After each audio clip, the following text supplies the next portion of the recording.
espiritualmente prediqué sobre las madres y haciendo alusión a las madres, trayendo una palabra de ánimo, de aliento, y entonces paré un poquito el tiempo de predicación que venía con Éxodo, porque mayo es el día de la familia, el mes de la familia internacionalmente, y entonces es necesario que en este tiempecito hablemos de familia y qué tan importante es para nosotros la familia como para Dios. Entonces, ¿qué es una familia firme? ¿Quién me dice alguna idea de una familia firme?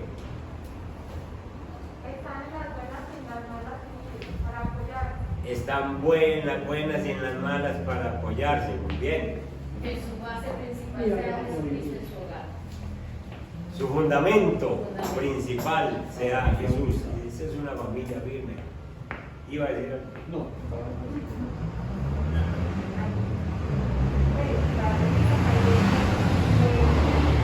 Espere que pase ese carro. En el momento en que los hijos necesitan a los padres, está primeramente Dios con ellos y uno con los hijos que así están adultos, les hace falta la madre o el papá. Bueno, listo. Y Muchas primeramente gracias. Dios, porque Dios es el primero. Miremos.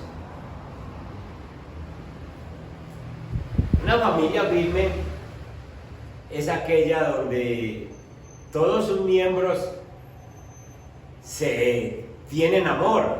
Ya lo decía Ángela, ¿es tu nombre? Se tienen amor y devoción unos por otros. Y no hay sustitutos, es decir, sencillamente hay amor, hay devoción. Devoción es ¿qué te falta? Devoción es ¿cómo estás, hermanito? Un hermano al otro. Devoción es no tiene la bicicleta hoy, la suya está mala, tenga la mía. Difícil encontrar una familia así. Cada miembro debe estar dispuesto a hacer lo necesario para fortalecer a su familia.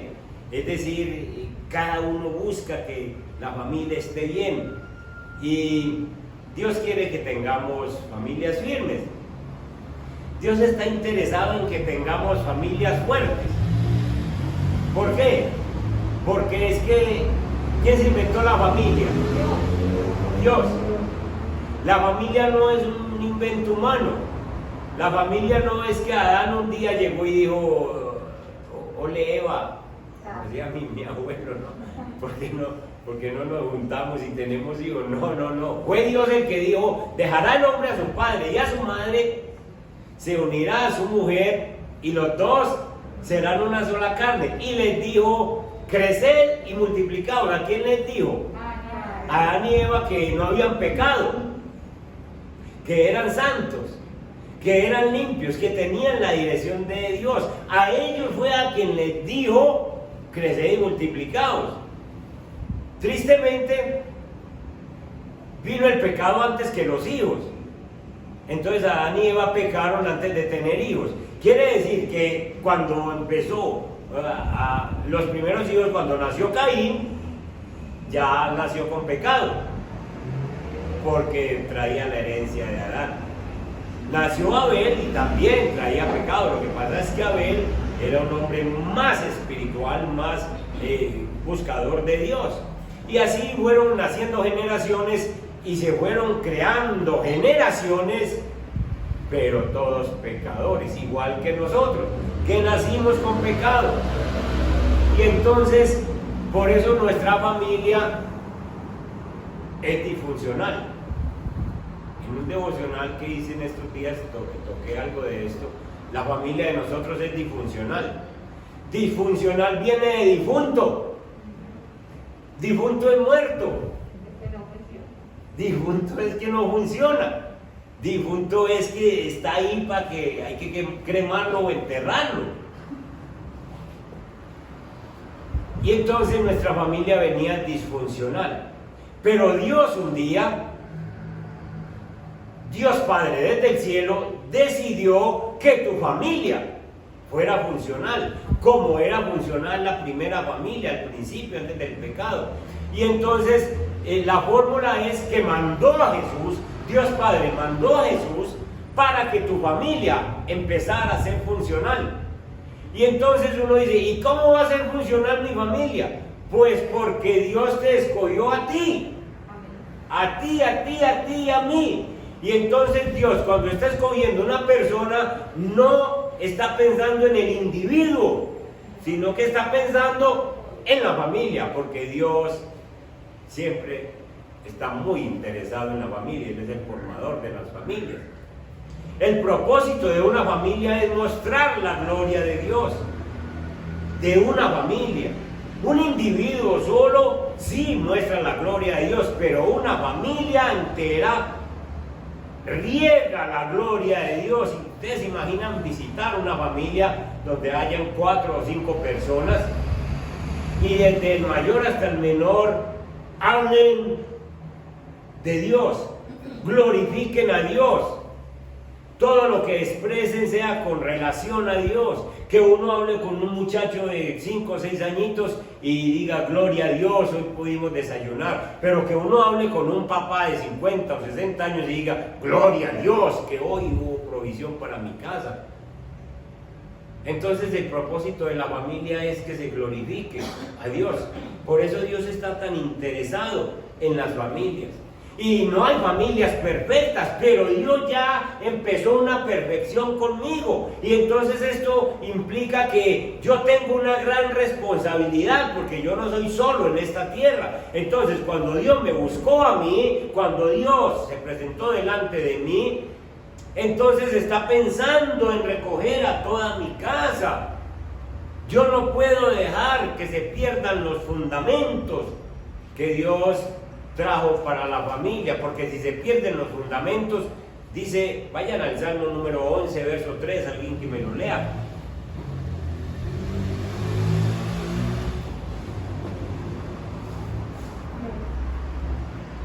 ¿Qué dice? Cuando los fundamentos de la ley y del orden se desmoronan, ¿qué pueden hacer los justos? Cuando los fundamentos de la ley se desmoronan, cuando se pierden los fundamentos de una familia, entonces ¿qué pueden hacer el resto de la gente? ¿Qué pueden hacer los justos? Nosotros estamos llamados, Dios te llamó con una responsabilidad para que tú, que eres escogido por Dios, empieces a enviar esos mensajes, ese comportamiento, esas actitudes nuevas a tu casa, te vean de una forma diferente y empiece la perfección de esa familia. Nosotros tenemos una gran responsabilidad al cuidar los fundamentos de la familia y al entender para qué es que Dios nos llamó. ¿Cómo va a tocar Dios una familia si el cristiano no funciona? Si el que ya se le llegó el reino no está comportándose como verdadero cristiano. Entonces, entiendan esta responsabilidad. Dios llamó a Josué y le dijo: Josué, mi siervo Moisés ha muerto. Ahora levántate y pasa este pueblo a la tierra prometida. A Josué le dio la gran responsabilidad de pasar todo el pueblo y no le dijo: si este te cae mal, no lo pases, si este no te gusta, no lo pases. No, sino que le dijo: pasa a todo el pueblo al otro lado de la tierra prometida. La responsabilidad de nosotros como cristianos es tener un testimonio, tener un cristianismo claro, tener un compromiso con Dios, de estar siempre de la mano de Él y ayudar a las personas que Dios nos ha puesto para que pasen al otro lado. ¿Y cuál es el otro lado para nosotros en este tiempo? Es que nosotros tenemos que llevar a esas personas al cielo. El trabajo suyo y el mío no termina con que yo recibí a Cristo, con que yo soy cristiano. Ahí no termina el trabajo, ahí es donde empieza. Porque yo recibo a Cristo, yo doy testimonio e intercedo, oro, muestro lo que Cristo ha hecho en mi vida para que los demás de mi casa, quiéralo yo o no los quiera, o se comporten mal conmigo, para que los demás de mi casa también vean que Dios los quiere pasar a esa tierra prometida. Entonces tenemos esa gran responsabilidad. Usted y yo, hermanos, tenemos que orar por esa familia. ¿Qué es que no me hablan? Ore por ellos. ¿Qué es que no me quieren ni siquiera llamar por teléfono? Ore por ellos. Que el reino de Dios venga sobre sus vidas, porque sencillamente el que tiene el reino ahorita en este tiempo es usted. El que es llamado para hacer ese trabajo es usted. Dios formó a la familia primero que la iglesia. ¿O qué formó primero, la iglesia o la familia? La familia. La iglesia la vino a formar en Hechos de los Apóstoles. Cuando Jesús vino, murió, resucitó y encargó a Pablo y a Pedro a que formaran la iglesia. Pero la familia es formada desde Génesis, desde el principio, porque Dios está interesado en la familia. Para que una iglesia sea sana, se necesitan familias sanas. Entonces primero está que Dios forma la familia y luego forma la iglesia. Dios muestra a través de la Biblia cómo va salvando las familias. En la historia de la Biblia nosotros encontramos el arca de Noé. Dios mandó construir un arca a Noé, pero esa arca era para la familia. No. ¿Para la salvación de quién? De todo el que escuchara la palabra. Y le dijo, usted me hace un arca de 3 pisos y le pone tantas habitaciones, porque Dios sencillamente esperaba que esas habitaciones se llenaran. Se llenaron sí de animales. Pero Noé predicó 120 años y dice la Biblia que al final de los 120 años de predicación, ¿quiénes fueron salvos? La familia de Noé. La familia de Noé. Y entonces yo les he contado que algún predicador una vez se lanzó una predicación y dijo, Noé es un predicador, el predicador fracasado de todos los tiempos, porque predica 120 años y se convierte en 7 y 8 con él. Y esa semana el hombre no pudo dormir, porque el Espíritu Santo no lo dejó dormir. Entonces ya para la próxima predicación del domingo, el hombre le preguntó al Señor, Señor, ¿y qué pasa pues que esta otra noche es que usted predicó mal? Noé no es un predicador fracasado. Noé es el predicador más exitoso de la historia, porque salvó a toda la familia. Amén. Entonces nosotros tenemos que, en ese llamado que tenemos, nosotros tenemos que orar por esos hijos. Nosotros tenemos que mirar qué es lo que Dios quiere con estas familias. Y vuelvo y le digo, la familia suya va a ser funcional cuando usted sea funcional para Cristo. Cuando usted sea comprometido. Usted no me venga a decir ahora que es que usted es solo en su casa, que su esposo no le acompaña en la oración, que su esposa no camina con usted, que sus hijos no le copian. Usted está llamado a ser un excelente cristiano, porque usted, de la mano de Dios, como le dijo Dios a Josué, yo siempre voy a estar contigo, no te dejaré ni te desampararé. Esas palabras siguen sonando para nosotros hoy, y nosotros, así seamos cristianos, solos en una casa de incrédulos, Dios está con nosotros y al fin quiere mostrarle a esas personas que nosotros tenemos la razón cuando andamos con Jesús. Amén. Entonces usted no se desanime.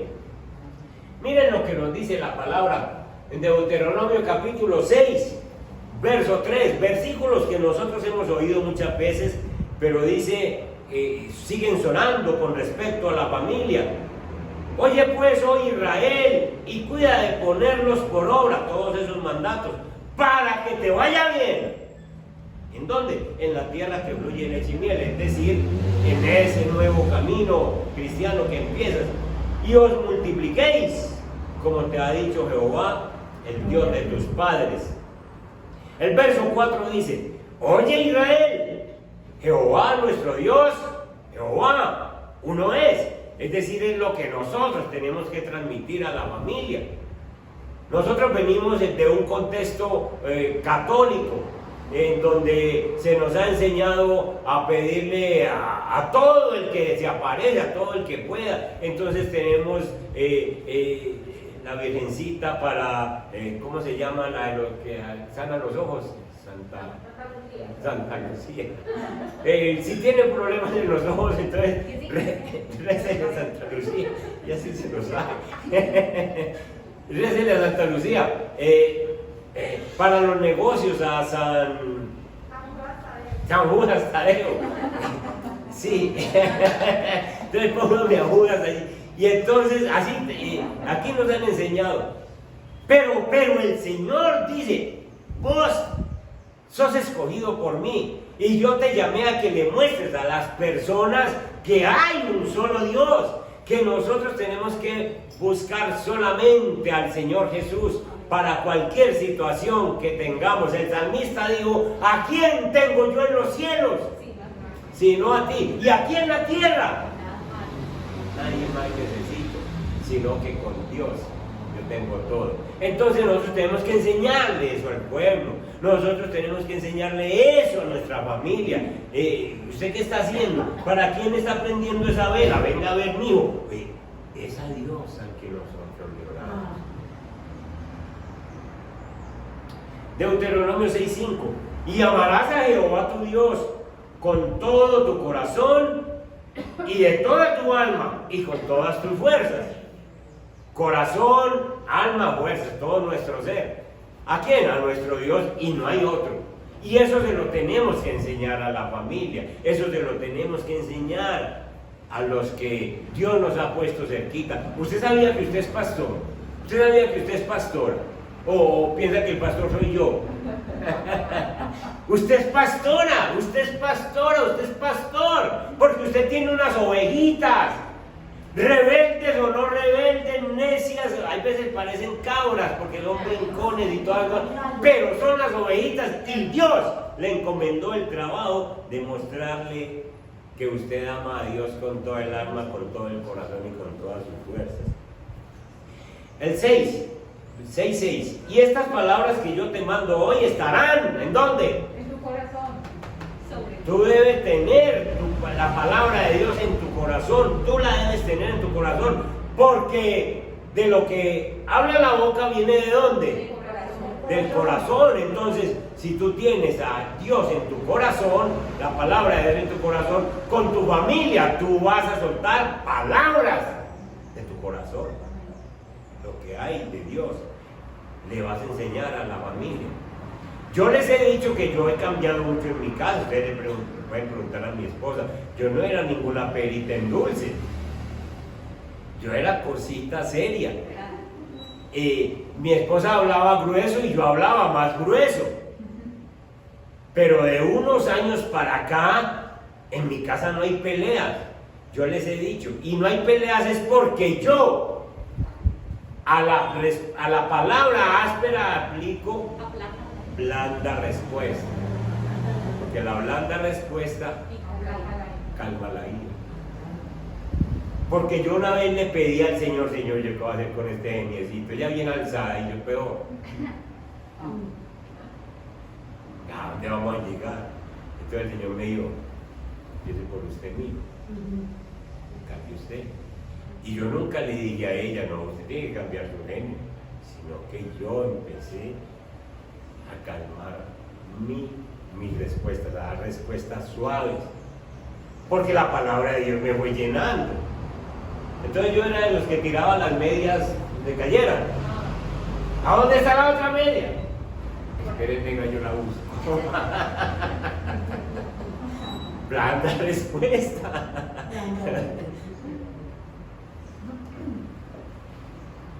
Yo era de los que llegaba a la casa un domingo después de predicar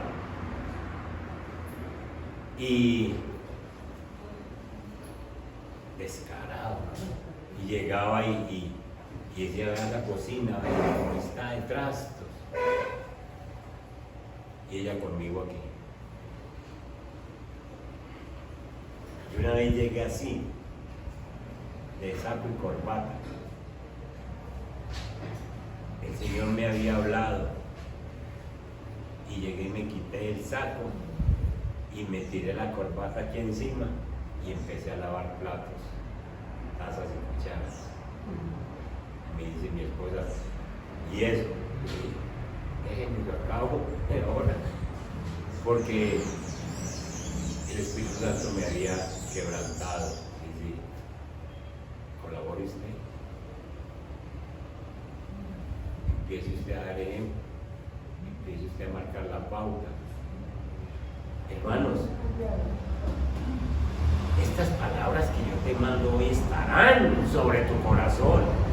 Es que si usted dice que lee Biblia, si usted dice que tiene al Señor en su corazón, entonces la palabra de Dios tiene que estar en tu corazón y en alguna parte se tiene que ver, en alguna forma se tiene que ver que la palabra sí está haciendo efecto.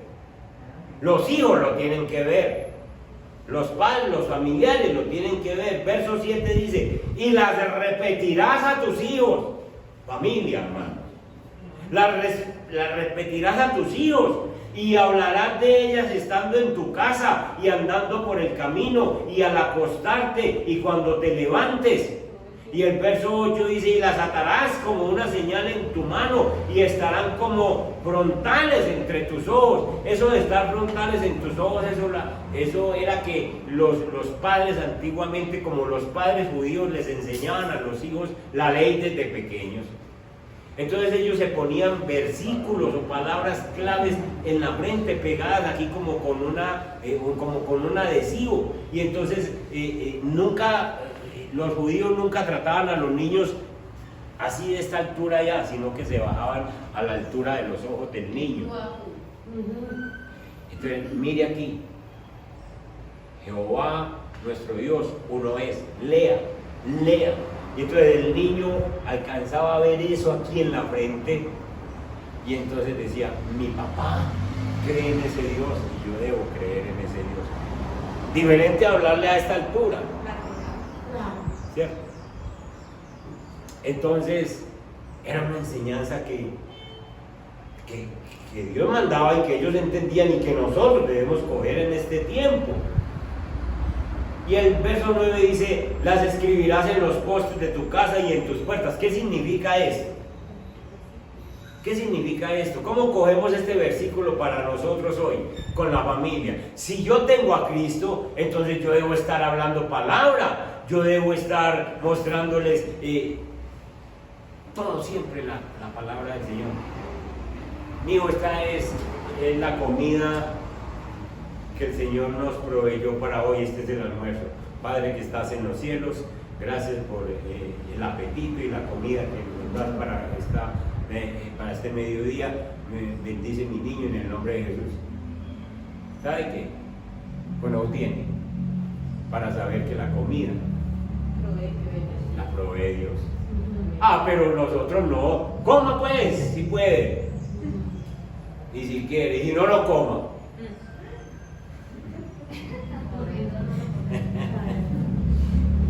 Que Dios nos perdone. Dale. Una de las razones para que una familia no sea firme es que uno de los padres no está dispuesto a hacer lo necesario para fortalecer la familia. Es decir, los padres tenemos responsabilidad. Si su familia no está bien, eso no significa que no puedan estar mejor. Es decir, si hoy no está bien, eso no quiere decir que tengan que seguir mal siempre, sino que pueden mejorar. Dios dice que Él quiere la palabra en tu familia, que donde vayas haya evidencia de que la palabra de Dios está en tu familia. Entonces usted no vaya a entrar en desánimo diciendo, no, entonces mi familia ya no tiene remedio, es disfuncional. Dios empezó contigo. Y si ya empezó contigo, entonces es porque Dios sí quiere que esa familia sea funcional. Y una familia es funcional, como lo dijimos ahora, porque todos se ayudan y porque todo apunta a darle la gloria a Dios. Veamos algunas características de una familia firme. Algunas características, no las vamos a ver todas, después tendremos tiempo. Pero una familia firme se distingue primero por padres que están consagrados a Dios. Y aquí tomen esto porque sencillamente tómenlo como motivo de oración. Una de las características de que una familia sea firme es que los dos, papá y mamá, estén consagrados a Dios. Se necesita un padre y una madre firmes que amen a Dios y se consagren a Él. Ese es el elemento más poderoso de una familia firme, obviamente. Aquí tenemos un ejemplo de una pareja. Si Fernando y Gisela están adorando a Dios, entonces ellos oran por sus hijos. Si Ramiro y Viviana, los dos, le temen a Dios y sirven a Dios, oran por su familia y Dios obra en su familia. Si Rigo y Emilce están juntos y oran juntos y creen en Dios juntos y sencillamente luchan juntos, van a ver resultados en su familia. Y así los que son parejas y que caminan los dos. Y si hay alguno aquí que tiene su pareja y no camina con el Señor, pues ya mismo cójalo como motivo de oración. Señor, yo necesito orar más para que mi esposo, para que mi esposa entonces camine con el Señor. Y si usted es solo porque no tiene esposo, no tiene esposa, pues entonces sea una buena cristiana, un buen cristiano, y entonces dedíquese a que, consagrado a Dios, le permita ver otras personas que van llegando a los pies del Señor. Definitivamente es una característica de una familia firme. Segunda característica, dice que los padres deben ser consistentes. Consistentes es decir que si dicen que van a hacer algo, lo hacen, lo cumplen. Porque los hijos, los niños, escuchan lo que decimos y hacen lo que hacemos. Y sencillamente a ellos les sirve mucho el ejemplo. Y los niños son muy observadores, ellos miran lo que nosotros hacemos. Ellos difícilmente se graban las palabras que uno les dice, pero sí miran el ejemplo. Si quieren congruencia, tienen que hacer lo que dicen que van a hacer. Es decir, si uno, como hemos dicho, si uno le promete a un muchacho una reprensión, si usted sigue en esa desobediencia y no hace las tareas, yo le voy a guardar el celular. Pero resulta que la mamá llega y se conmueve y dice, ay, pobrecito mi muchacho, como se entretiene en el celular. No, eso es mentira, no le vamos a quitar nada. El muchachito sencillamente no le vuelve a creer a usted. Pero si usted lo coge y se lo quita y se lo guarda 2 o 3 días, él aprende. Así es. Porque usted es consistente con lo que dice. Entonces nosotros en la familia tenemos que ser consistentes. Vamos a orar, vamos a leer Biblia. Y usted ore y lea Biblia con las personas de su casa, si ellos no escuchan, porque ya son mayores y no quieren. No, mi mamá es una anticuada, mi papá es un anticuado. Usted lee Biblia donde ellos lo vean. Voy a leer mi Biblia, y se pone en una sillita y lee Biblia, y ellos van a entender que usted realmente está consagrado a ese Dios y que lo respeta, y ellos van a aprender tarde o temprano, aprenden. Tercera, otra característica de una familia firme: usted y yo debemos ser buenos ¿qué? Oyentes, porque todos queremos ser escuchados. Pero tenemos que escuchar también a la familia. Negarse a escuchar a alguien es sacarlo, es excluirlo. Y lo que está expresando es que tú no eres digno de ser escuchado, o no eres importante para que yo te escuche. Entonces, usted y yo debemos ser buenos oyentes. Escuche lo que dice la familia, escuche lo que dicen los hijos, escuche lo que dice la esposa, escuche lo que dice el esposo, escuche. Sencillamente preste atención, pero en este contexto paisa donde nosotros vivimos, uno está hablando y el otro ya está respondiendo. O alegando, sí o no, sin dejarlo siquiera hablar. Ese es el contexto en que nosotros nos criamos. Que una persona habla y el otro le interrumpe y le impone su posición inmediata. Y eso pasa entre esposos, eso pasa entre padres e hijos, eso pasa entre hermanos. Y no se alcanza a escuchar, no se alcanzan a escuchar. Que Dios nos ayude porque nosotros debemos, así como escuchamos a Dios, debemos dejar que la otra persona hable. Sea pequeñito, déjelo que hable. Si es mayor, déjelo que hable. En mi casa, entre los hermanos, una vez llegó un sobrino que quería hacer negocio con la casa de mis hermanos, vender esa casa, y entonces él llevó un poco de argumentos, y entonces me buscó para exponerme los argumentos. Yo lo escuché por ahí una hora. Porque decía, vendemos la casa, se la vendemos a una de estas firmas que construyen 5 pisos, entonces un piso para la familia, un local comercial, y me expuso cosas, y yo lo escuché una hora. Y él habló, y cuando terminaba una hora, le dije yo, ¿cuántos hermanos somos nosotros? 11. ¿Ustedes quién? Sobrino, yo soy hijo de Claudia. Entonces, ¿y quiénes es los que tienen que ver con que hayan estos negocios? ¿Los sobrinos o los hermanos? No, son ustedes los 11 hermanos. Entonces usted no tiene vela en este entierro, hermano. Así es. Pero lo escuché una hora y se fue contento, porque yo lo escuché. ¿Cierto? Distinto yo poderle decir de una vez que entra y dice, ¿usted a qué viene, mijo? Si usted es un sobrino y usted no tiene nada que ver en esto, déjenos a nosotros que tomemos decisiones. Pero sencillamente lo escuché y él no quedó enemigo mío, porque yo les puse razones claras.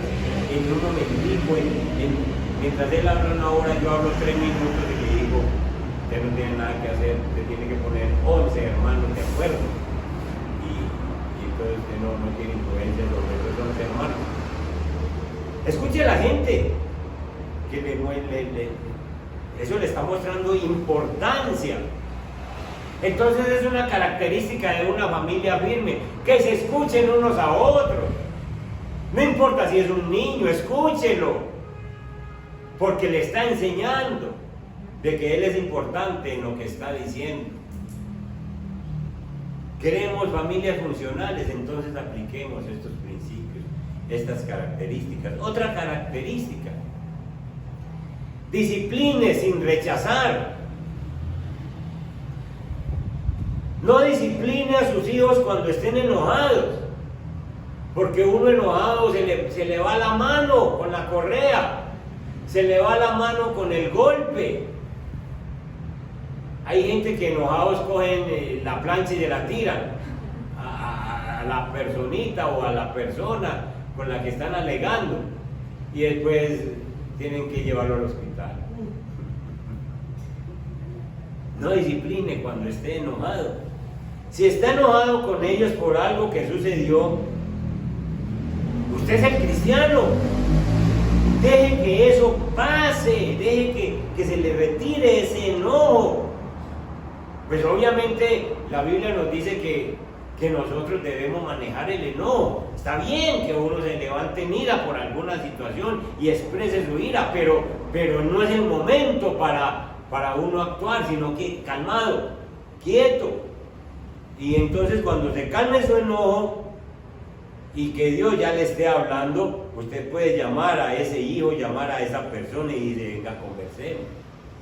Esto no está bien hecho. Y si hay que disciplinar, discipline, pero no durante el enojo. Al disciplinarlos hay que explicarle ¿Qué van a hacer? Y el por qué se está disciplinando. Escuchen, hermanos, los entrenadores de mascotas, los que entrenan perritos, gatos, todos estos animalitos, ellos no castigan al animal después, porque el animal no tiene el razonamiento. Y entonces usted llega y le dice al perro, coma que ahora le pego. El perro que va a saber que usted le va a dar una pela después, porque es que se va a acordar, el que no tiene memoria de lo que hizo.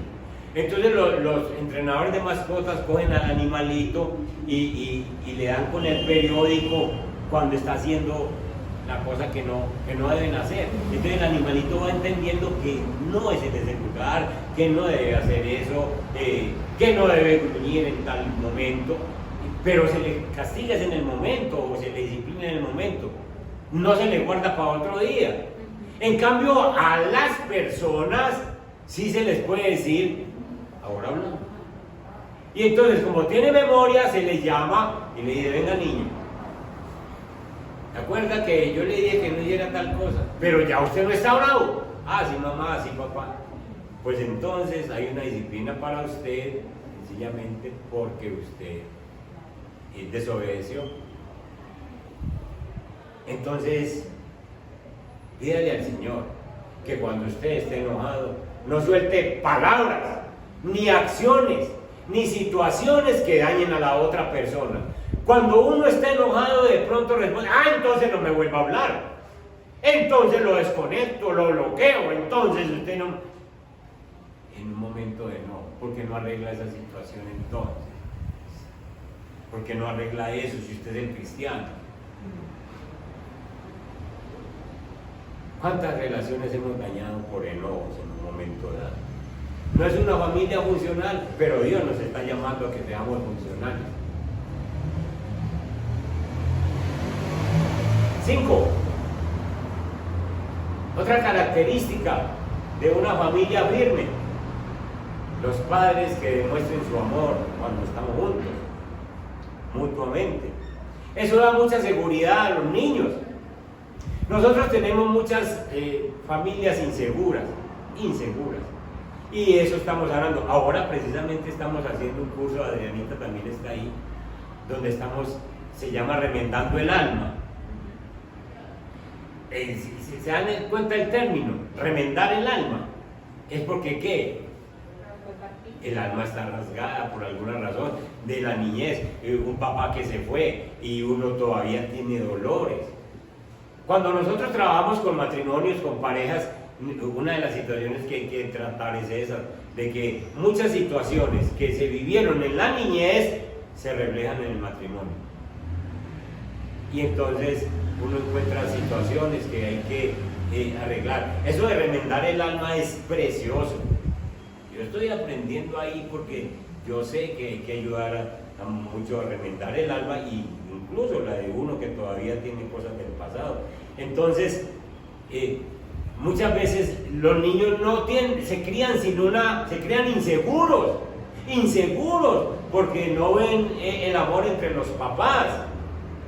Cuando un niño crece viendo que papá y mamá realmente se aman, se abrazan, se besan, y ella dice cuán maravilloso es él y él qué especial es ella, eso, sin que diga nada, eso le muestra una seguridad a la vida de los niños, y ellos van a crecer diciendo, yo quiero, si es un hombrecito, dice, yo quiero una esposa así como mi mamá.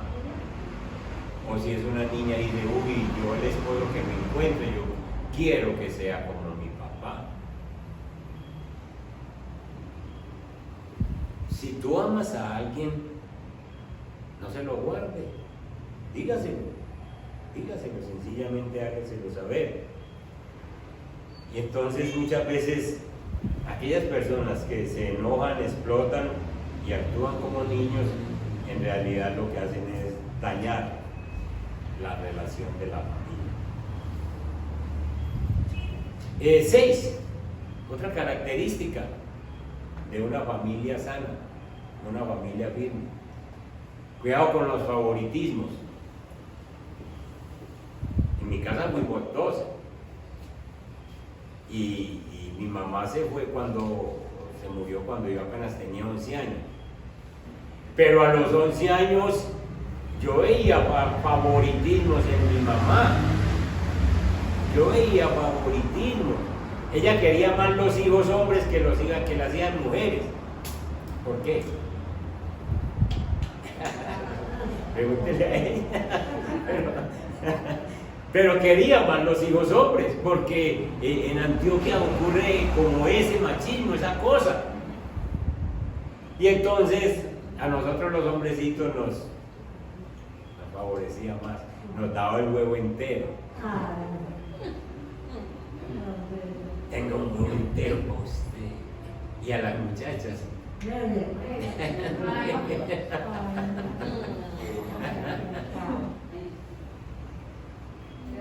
En la Biblia hay un caso de favoritismo, ¿se acuerdan? Sí. De Esaú y Jacob. Esaú era muy preferido por el papá, porque era un hombre fuerte, cazador, aventurero, se mantenía en el monte, cazaba, traía cosas y le decía, papá, vea lo que le trae. Y el Jacob era muy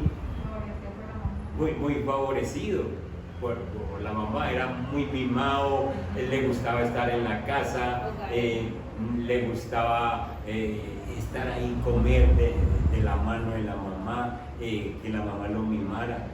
Y ya ustedes saben lo que pasó con esa parejita de hermanos. Cuidado con el favoritismo, y sobre todo cuando hay varios en la casa, obviamente. No se puede hacer favoritismo, hay que demostrarles amor, comprensión a los dos. Los hijos son como los dedos de la mano, todos diferentes. Y hay unos que tienen unos talentos, otros que tienen otros talentos, otros que les gusta eso, otros que les gusta. Y a todos hay que atenderlos, y para todos hay que pedirle a Dios sabiduría para que nosotros no hagamos favoritismos.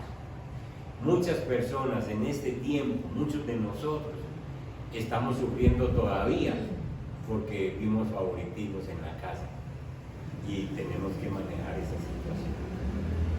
Y séptimo, reconozca las fallas. Si usted quiere una familia sana, si usted quiere una familia firme, reconozca sus fallas.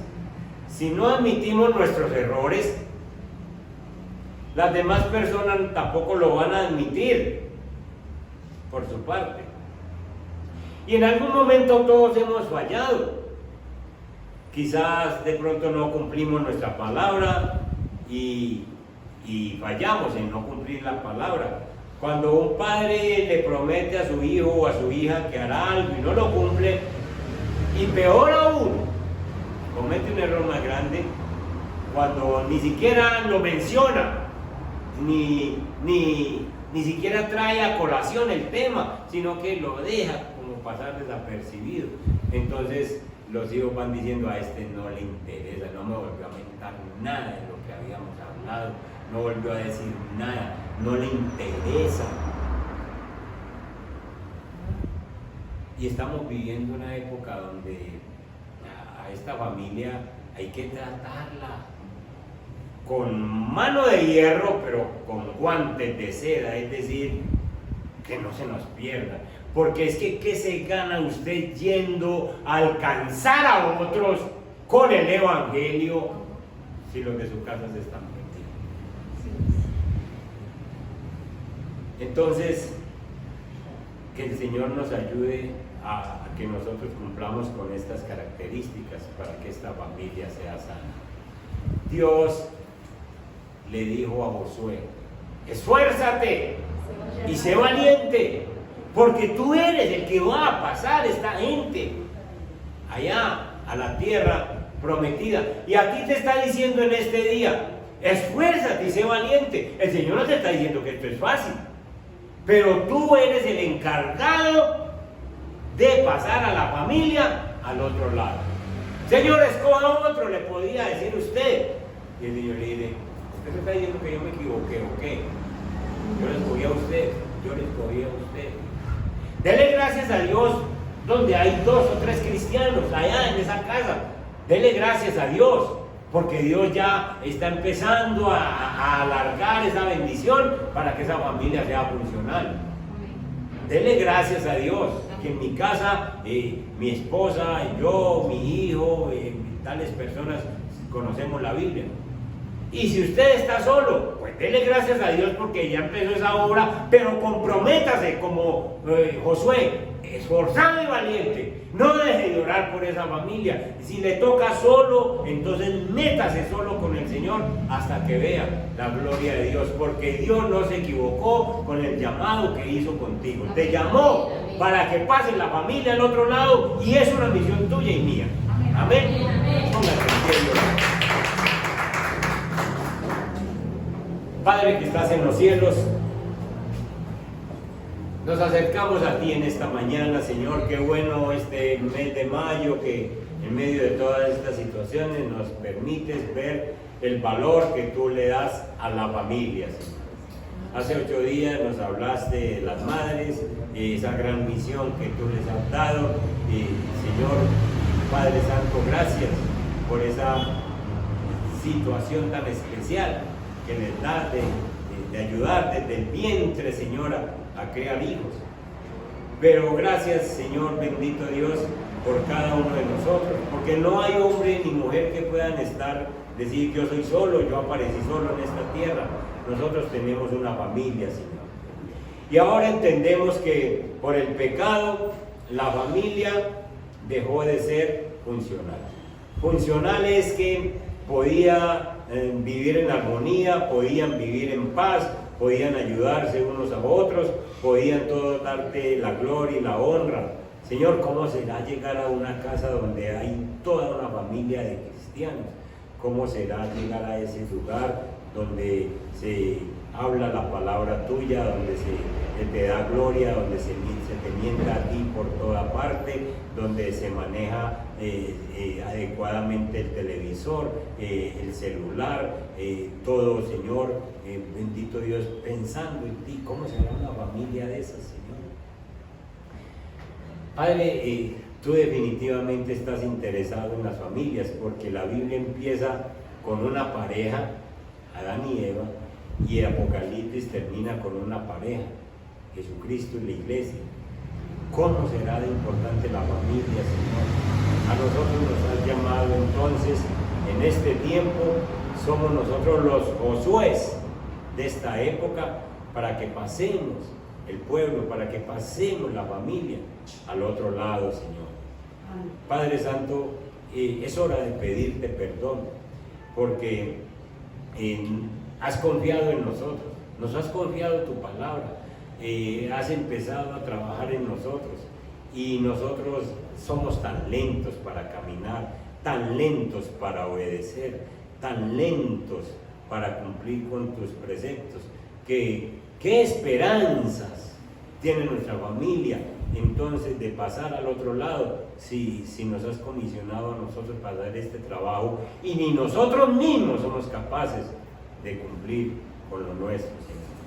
Padre, ayúdanos a que avancemos en mostrar el cristianismo, a que avancemos en orar, a que avancemos en obedecer, a que avancemos en comprender tu palabra. Señor, quita todos esos afanes que tenemos. Nosotros le dedicamos tiempo a todo, a lo que necesite el día le dedicamos tiempo, y de pronto, si nos sobra algún ratico, leemos Biblia o hacemos una oración.